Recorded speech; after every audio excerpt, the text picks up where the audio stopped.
So, in this video, I just wanted to make a quick take on Eastern martial arts, and it is a topic that is of great interest, and this mainly in relation to MMA and modern fighting style. Why it's not that dominant in fighting history, whilst it has been very dominant all throughout history. And now you have this sudden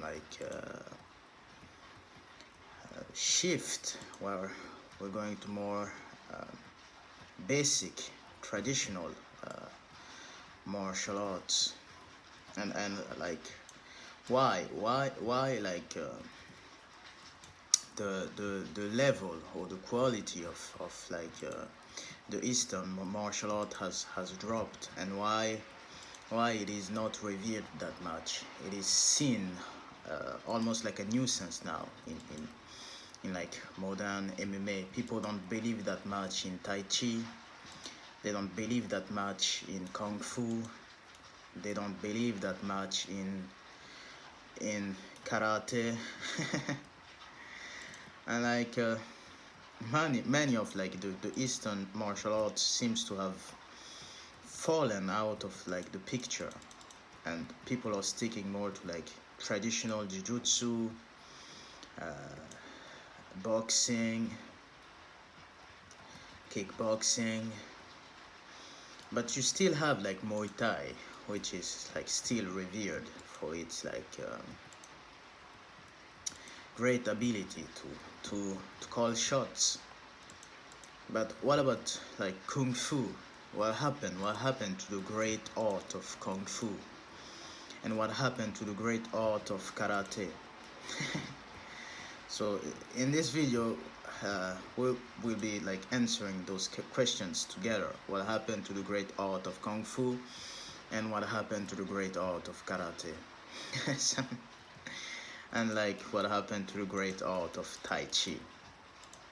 Okay, first and foremost, it is hard to find a disciple or a student who have evolved their art to that level. So the masters are very few in number, or the practitioners are very few in number, because if you see sports such as boxing, all of them have their roots in Kung Fu, and Kung Fu being the top of the lineage. You can see it like that, because at first, if you see as a beginner might start with boxing, then they get slightly better, they start kickboxing, then they get even slightly better, then they start Muay Thai, or they start wrestling first, then they go to Muay Thai, and then they get even better, then they go to karate, and they get even better, then they go to Tai Chi, and they get even better, and they go to Kung Fu. So why when I'm talking about all this, I'm putting Kung Fu at the top, the peak, the pinnacle of martial arts? Why? That's because it actually is. It actually is. But the practitioners are not taking the craft seriously.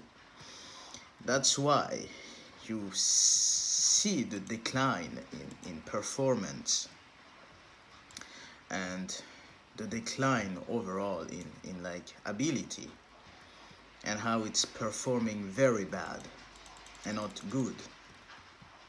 And they claim themselves to be practitioners of the craft, though they are, but they don't take their practice that seriously, and thus it has made the art seem more like blasphemy, just fake, not real. And what seems to excel is actually the very basic, boxing and and like all of them, like boxing, kickboxing, and even arts such as like taekwondo seems to have like declined in in the world arena. You don't hear that much about taekwondo masters doing crazy shit, destroying opponents, because they seem to have vanished. Or even like but also it's hard to find practitioners who are willing to just come and fight, because most of them have a need to like work a decent job and just earn their income. So that's one thing. But of course, why did like karate, kung fu, and all those arts like ended up being like disappointing to the modern like eye? Why did they end up being disappointing? Why aren't like the the the the martial arts warriors, the kung fu monks, the elite of the martial art like world, fucking ripping the arenas with like amazing blows and amazing strikes? Why isn't that happening? Okay, now let's view it in the point of view of like the schools, the school of kung fu, and that like the many things. But the reason as to why is that even the masters, their level of skill have dropped. It's not that high. It's not that high. Reason being, even like in the East, most of them have trained in the arts, but they ended up dedicating more perhaps to their religious life.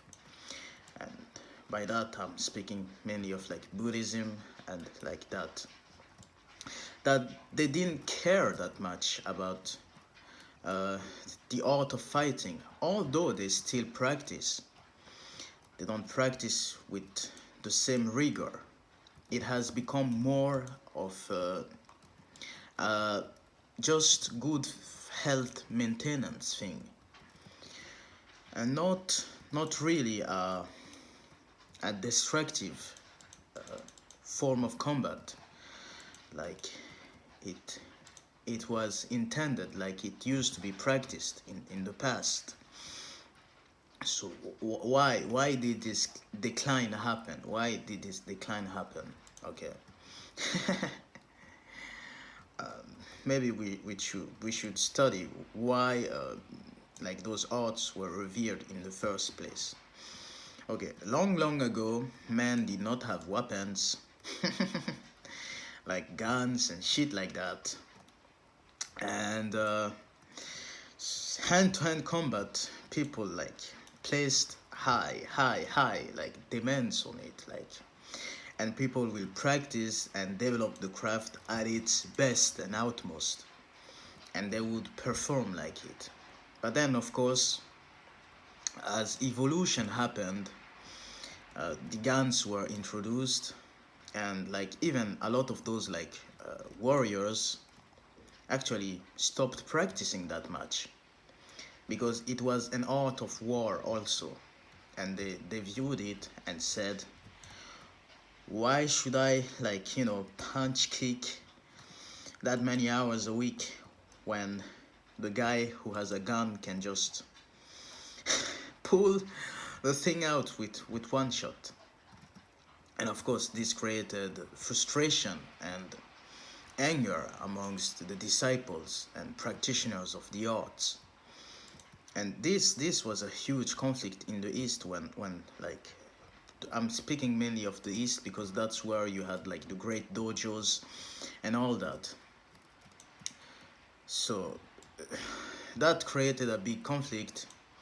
Even the practitioners got discouraged, and they were looking now to evolve technology, because it was also like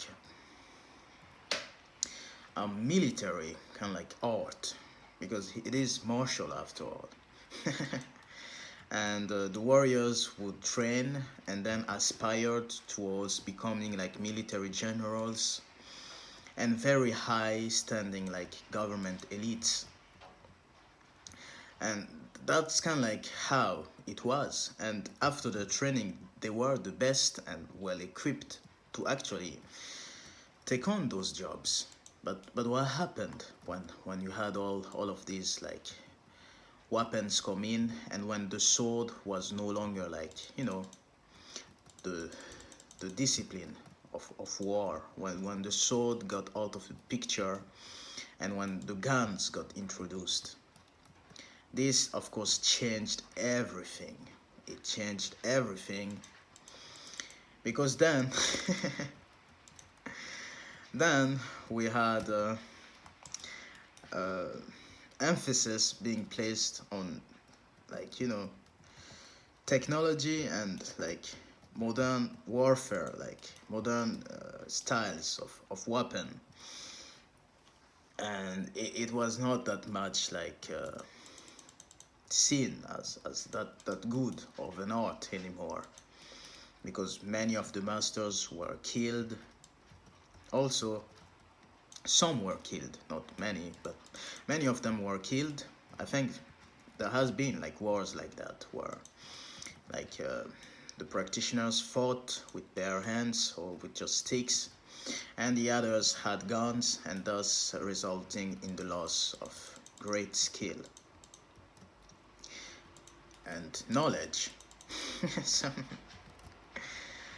and this of course has led to the new generations coming of the new generations actually not being as good, because eventually even them get confronted by this because kung fu was intentionally like an art to help you fight like multiple opponents at the same time, so you could like, you know, go against 5 people and just fight and then win. And back in the days when the sword was the discipline, it was even more revered because you could fucking train so good with your sword and fucking slash so many men alone with just you being that good and that skilled. With agility, speed, and all those perks. But then the gun got introduced, and many feel that it's just dumb. Even if I get that strong, someone can just shoot me and fucking and fucking take the win. And the long, like rigorous hours of training seemed even more pathetic because it came along with like lots of discipline that you had to like follow, and it became very like traditional-ish that you had to follow all this discipline. And in some cases you had to like do the rituals, shave your head and be part of that school, and like, you know, almost entirely dedicate your life to it. And that of course further discouraged those who were seeking, because although the heart of the spiritual seeker, because many are also spiritual seekers, martial artists are also spiritual seekers, although the heart of the spiritual seeker is very like seeking for discipline, it is also materialist. In that even they want to enjoy material wealth and not be the one to be closed in and just like practicing this craft. Although it's not needed like that, but it became eventually an art that was practiced in the temples. And if you were to be written in the temples, you could not just live like that. You were like an employee in that temple, and you had to do as told, and you had to follow your brothers, and you had to train along with them, seeking virtue and strength. And sometimes even the demands on virtue would be higher than that of you just performing your craft, and they would nag on you that you have to be more keen in developing your character and not just focus on fighting. And you had to learn the rites, the rituals, and you had to perform them, and you had to take because it also came along with monastic life, you had to take it seriously, and you had to do all that. And of course that discouraged many because they did not get to like meet girls and fight over them also. Okay, it is, but mainly most of those who were practicing in the temples were male, and it is important for males to also meet girls. It has a very positive effect on the male psychology, on the evolution of the male's libido. Like if you're just at your temple seeing your masters and you're practicing all day with them, you might miss some in the lessons of masculinity because you are not in contact with females, and in some cases you're even forbidden to to engage with them. So that's even worse because you're losing a lot of male charisma and dominance, because along with your practice, that's what you get. You become more and more charismatic, more and more dominant, and you kind of like need a playing field to kind of like, you know, exerce your right as a leader, as like any other strong individual. And of course that being uh, like that being restricted from you or taken from you, and you staying in the temple kind of like discourages you somewhat, because you're thinking of perhaps living a celibate life, completely dedicated to perhaps the monastic way of life, and you have to practice this Shaolin Kung Fu. And although they want to neglect that fact, you still are a male. Meaning you still have your urges every now and then, and they're not that satisfied. And that, of course, will decrease. It will have an effect on your performance in general. And it has been seen that overall, if you watch like kids in like any grades, or like when they start to mature, they know what a woman is, it actually brings out the best of them. Like some guys are very like bad, not that good, not that strong, but when it comes to fighting for the love for a girl, it brings out the best and the very best in them, and they actually become so tough, so masculine and unbeatable. And it is known that many males and girls, when they experience, but males, since we're talking about the East, and it was mainly males who got the right to, you know, practice at the temples and do that. So like a male who experienced his first love was more hardworking than any other male. Why? Because he was thinking of of being impressive. So if it was kung fu, if like this male who is just at his temple watching his master, and this male who is maybe at his temple and like seeing this girl, he would have a desire to kind of like show off to show off his greatness. And of course that means he would take the craft to another level also. because it's what he's good at, and he wants to be impressive. Although he can get discouraged at doing so if she's not fond of him, but it was a thing. Girls were also fond of those type of guys, but only those type of guys were nowhere to be found. Because tempo life took over. So that about the testosterone drive, you can actually see how it was influenced somewhat. But of course, they had great teachings. They had long year like history of monks, prayers, and like all that you needed for mental discipline to willfully follow the art until old age.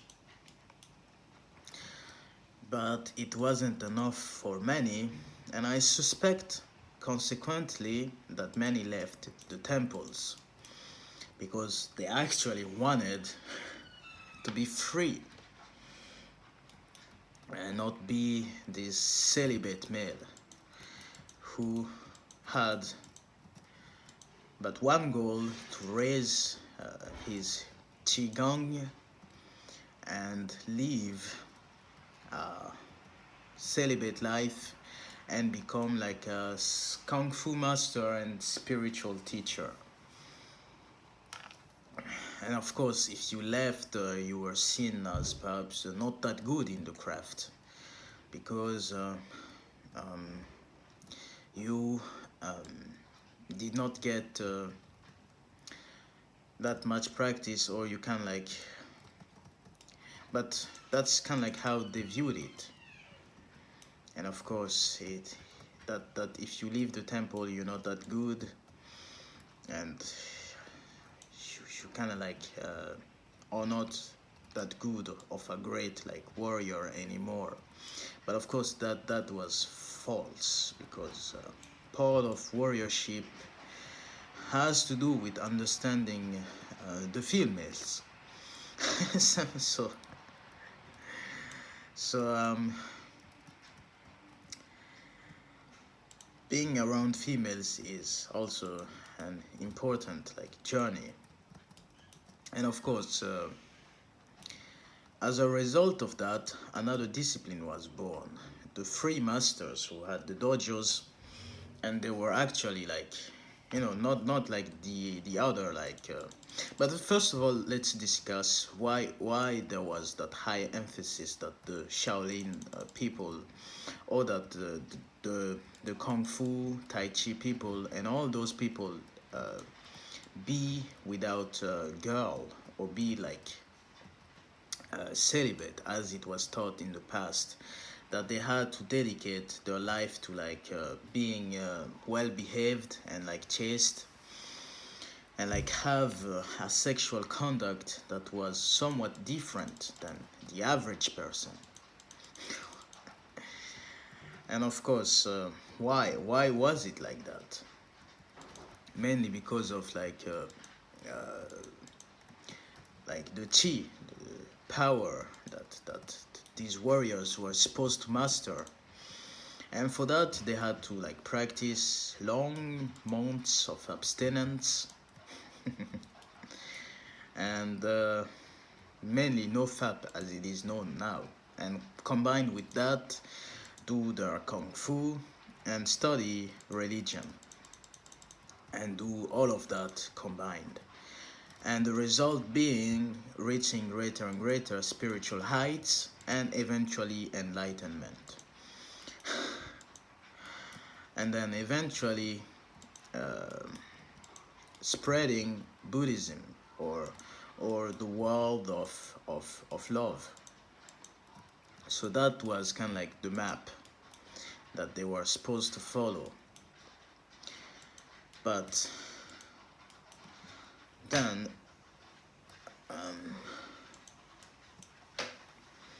so how did it kind of like go? And of course, for like the purpose of these students being able to like concentrate very good, not distracted by females, they were supposed to remain in the temples and limit interaction so that they had better control over themselves. So that's kind of like the reason for them not being allowed to do whatever they wanted. So, and of course, this resulted in like many very great fighters. But the thing was,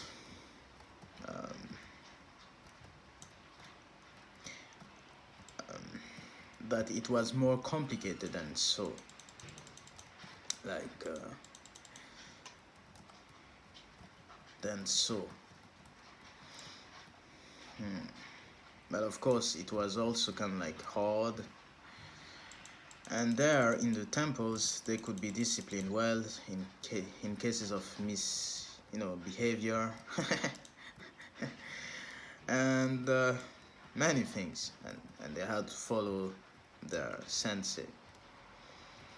So if we watch this, was it a good thing or a bad thing to do like that? Was it a good thing or a bad thing to do that like that? And was it the answer is kind of like yes and no at the same time. Yes and no.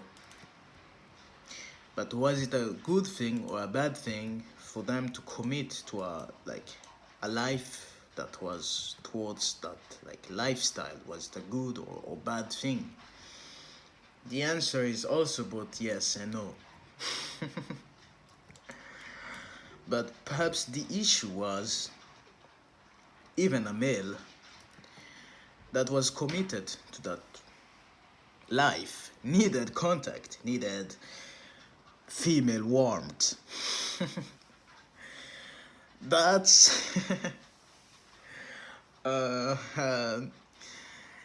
that's inevitable. Like that's unavoidable. Even they needed female warmth.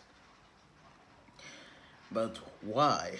So the question here that we're discussing is why were they denied that very base urge? And of course, but and also why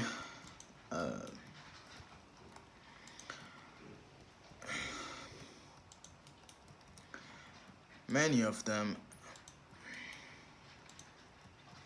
didn't rebel against it. Well, they didn't rebel against it because, of course, it wasn't that easy to just find such places. And when I'm talking about such places, I'm talking about places that allows a male to indulge and still be free. And of course, because of the religious aspect, this was forbidden also for them to kind of like go to strip clubs and or places like that, because that's but wait, weren't they supposed to give up feelings and all that? But the truth is, it was unavoidable. Like, no one could completely shut off that part of the psyche, that part of the soul. It was too great. So in general, to like shut off the principle of the opposites and the unification of like that sacred unity was already kind of like a big mistake to do, because even them needed that warmth to actually uh, perform very good. But the thing was, it was forbidden because of like many things, and and they also agreed because it appealed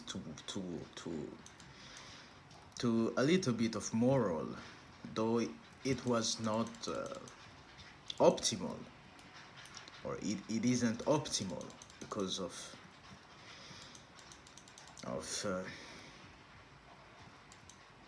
that urge being the primal spark that kind of like spears evolution and everything. So that in itself created also dislike in the many who wanted to follow the life's path, but were found of of those urges, and were found of discovering the opposite, because it was part of their journey. But of course, they said, I can still discover the opposite and not meet the opposite. That is true. But it was still a necessity to breed with the opposite for some reason. Maybe not have kids, but that warmth is a necessity. Why? Why is it a necessity? Because of the male psychology and male evolution, that one needs that boost. Even the most well-behaved of males need it.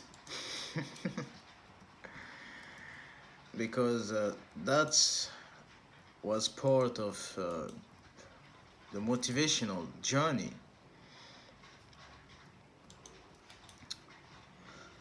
And of course, there should be a part 2 on this. This was already very long.